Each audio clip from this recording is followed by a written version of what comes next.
அடுத்து நம்ம பார்க்க போகிறது பாதம் பிசின்.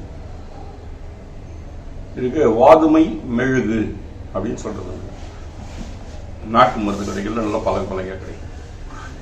இந்த கொண்டு வந்து நம்ம தண்ணி இருக்கு இல்லைங்களா, வெறும் பச்சை தண்ணி போதுமானது. அதில் போட்டு ஒரு 12 மணி நேரம் ஊற வைக்கணும். ஊற வச்சோம்னா அந்த பிசின் வந்து நல்ல ஒரு அல்வா மாதிரி ஆகிடும். தண்ணியில் போட்டு வச்சா அந்த அந்த அல்வா மாதிரி இருக்கிறத எடுத்து மறுநாள் காலையில் சாயங்காலம் ஒரு 6 மணிக்கு போட்டோம்னா மறுநாள் காலையில் அதை பனங்கற்கண்டு போட்டு நல்லா இது அலோவேரா ஜூஸ் குடிச்சிருப்பீங்க, அந்த மாதிரி ஆகிடும். மிக்சியில் கொடுத்து அரைச்சிங்கன்னா அப்போல்லாம் நாங்கள் பயன்படுத்துவோம். டீஸ்பூன் போட்டு நல்லா கலக்குவோம். நல்லா கலக்கி எடுத்தோம்னா நல்லா அருமையாக இருக்கும். சாப்பிடவே நல்லா டேஸ்ட்டாக இருக்கும். தேவைக்கு ஒரு டீஸ்பூன் 1 டீஸ்பூன் போட்டால் 1 கிளாஸ் தண்ணி, ஒரு அரை டீஸ்பூன் போட்டிங்கன்னா 1 கிளாஸ் தண்ணி. அதுக்கு மேலே தேவைப்படாது. அளவு கண்டு இவ்வளோ வாங்கிட்டு போட்டுட்டு போகிறீங்க, நிறைய ஆகிடும். சும்மா அது வாங்கிட்டு ஒரு டீஸ்பூன் போதுமானது. அது தூளாக இருந்தால் இன்னும் சின்ன கட்டி போட்டு விட்டாக்கா தண்ணியில் ஊற வச்சுணும். ஒரு 2 கிளாஸ் தண்ணியில் ஊற வச்சு விட்டிங்கன்னா நல்லா ஃபஸ்ட் கிளாஸாக இருக்கும்.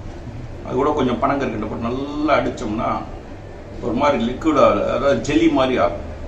அது எடுத்தால் கொஞ்சம் ஜெல்லி மாதிரி இருக்கும். அதை டெய்லி காலையில் சாப்பிட்டு வந்தோம்னா எப்படிப்பட்ட உடல் உஷ்ணத்தையும் குறைக்கும் தன்மை வாய்ந்தது. இதுக்கு பேர் வாதுமை மெழுகு, பாதம் பிசின் அப்படின்னு கடையில் கேட்கணும். மருத்துவ மொழி வாதுமை மெழுகு.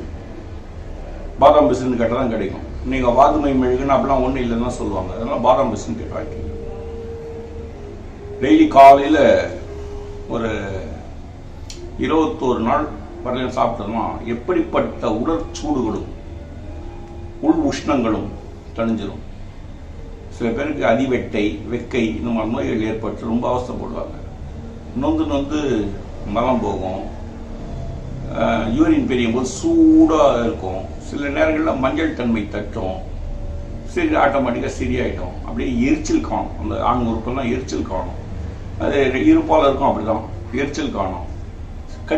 கடுக்கும் மலத்வாரம், அதாவது ஜலத்வாரம். மோஷன் பண்ணாக்கா அப்படியே வெளியில் மூல நோய் வந்தாக்கா இப்படி எரிச்சல் இருக்கும். அந்த மாதிரி எடுக்கும். இந்த மாதிரி நேரங்களில் என்ன சாப்பிட்டாலும் அடங்காது, எதுக்கும். நல்லா அதிகமாக காரம் சாப்பிட்டா எப்படி கடுகடுப்பு உருவாகுதோ அந்த கடுகடுப்பு நீங்கும். உடல் உஷ்ணம், கண்ணுக்கு போனால் கண் எரிச்சல் உண்டாகும். இதெல்லாத்தையும் இந்த பாதாம் பிசின் வந்து ரொம்ப அற்புதமாக ரெக்கவர் பண்ணி கொடுக்கும். சர்க்கரை நோயாளிகள், எங்களுக்கு சர்க்கரை நோய் இருக்குன்னு சொல்லி நீங்கள் ஃபீல் பண்ணீங்கன்னா இது சர்க்கரையை அவாய்ட் பண்ணிடுங்க. ஒன்றும் தப்பு இல்லை. ஆனால் அந்த சுவைக்காக தான் அந்த பனங்கற்கண்டு கூட நம்ம சொன்னது.